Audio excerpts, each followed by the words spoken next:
So what's going on, everybody? It's Super Robot Ed, and I want to talk about John William Warden, who is a former senior designer and later design director and longtime creative lead for Transformers. Um, he has done a lot of figures. I mean, this man worked on a lot of the figures, especially during the Thrilling 30 Generations. He began his career as a Star Wars and G.I. Joe brand.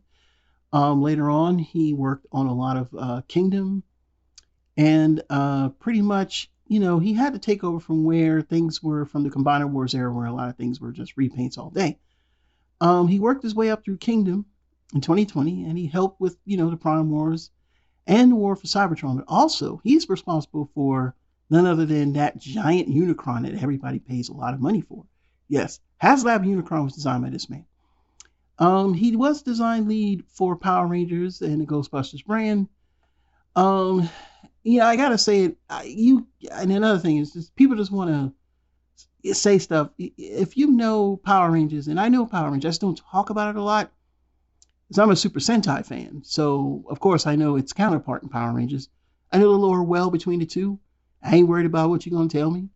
He is definitely not responsible for destroying Power Rangers. That was something that Hasbro did themselves, because they never should have took on that much of the brand. That brand was too big for them.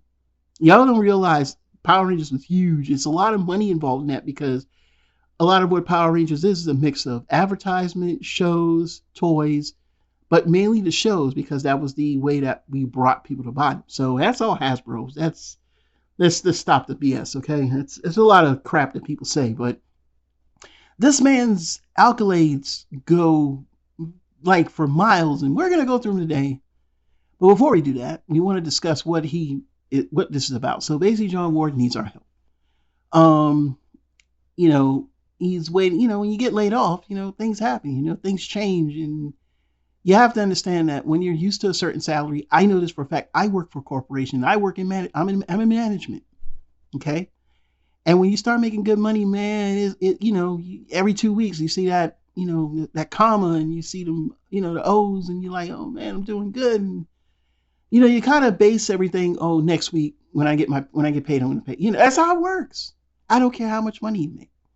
You make a small amount, you make a middle amount, large amount. That's how we live. It's called a poor man's game.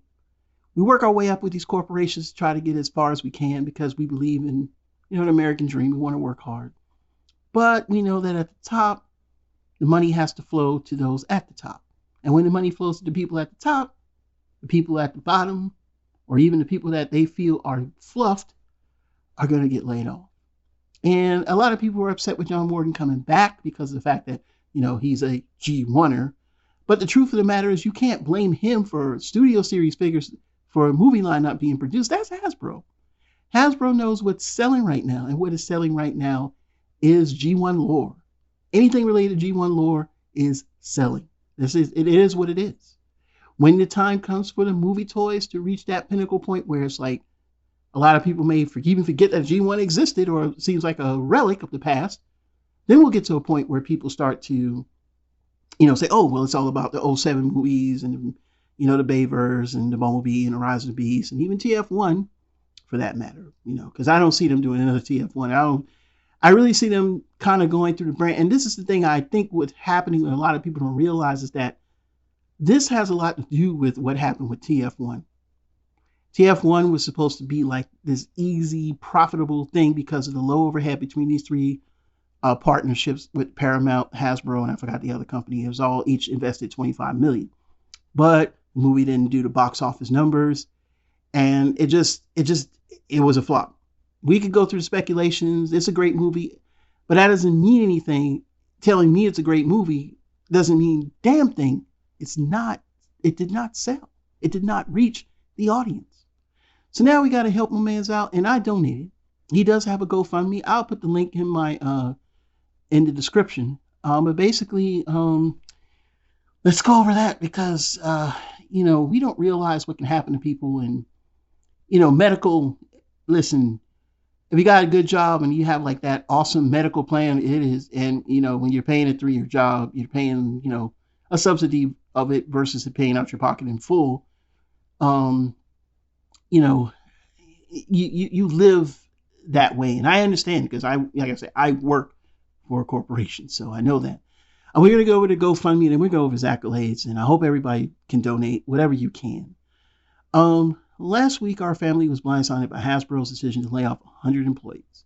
Like many families, we are struggling with the grief and panic that such a drastic event can create. In 1999, my career began, and in my 25 years, I was able to design and direct a range of products, including Pokemon, G.I. Joe, Power Rangers, and Transformers. I was able to bring life dreams to the kids and kids at heart all around the world. And while in many ways I consider myself blessed to live my dream job as a toy designer, that is awesome, man.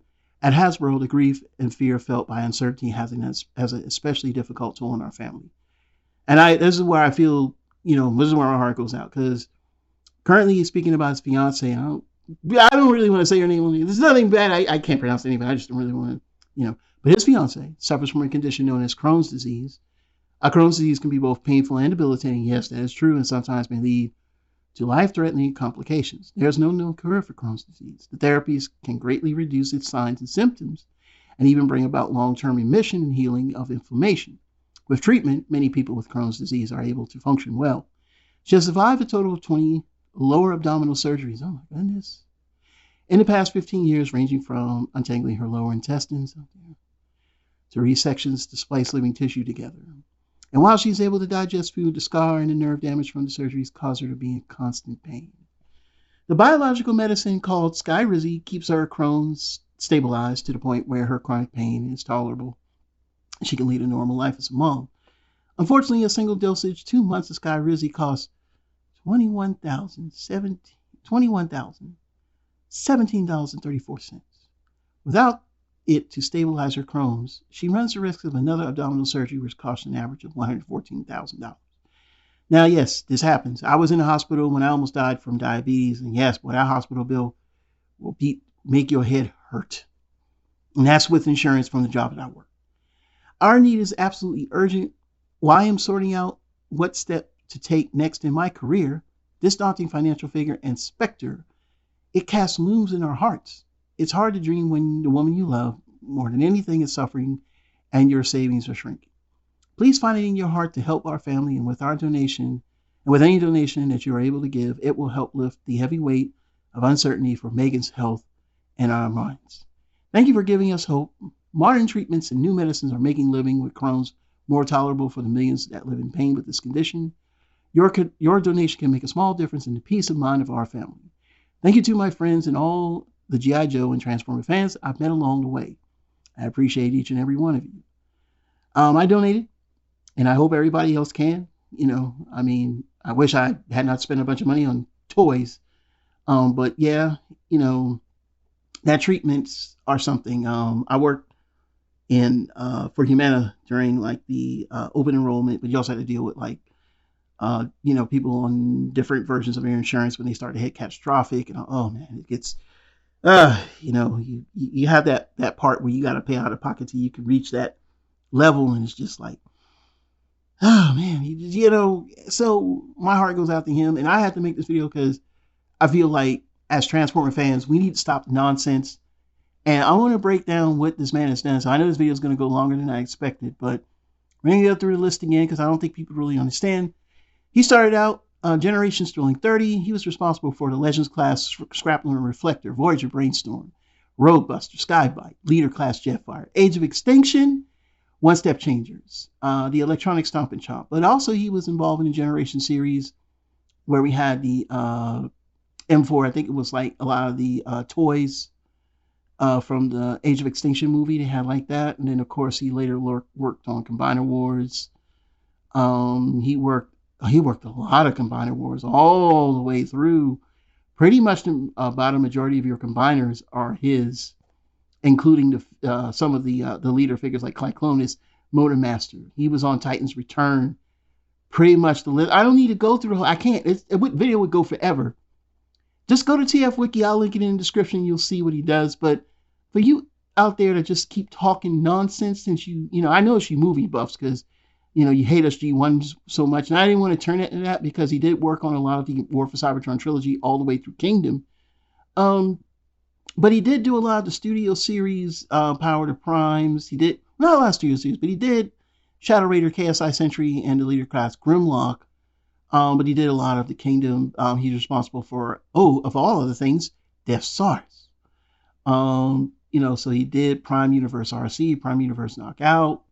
He worked on the Origin Bumblebee, the Fangu Rubisco. I mean, I'm just going through all the accolades that I know people gonna, come out for. And this is for Transformers. I don't know what he did for Power Rangers, but let's not attack the man. This man really needs our help. So, even if you can donate $1, you probably need to donate $2 because GoFundMe takes a portion of that. But donate if you can.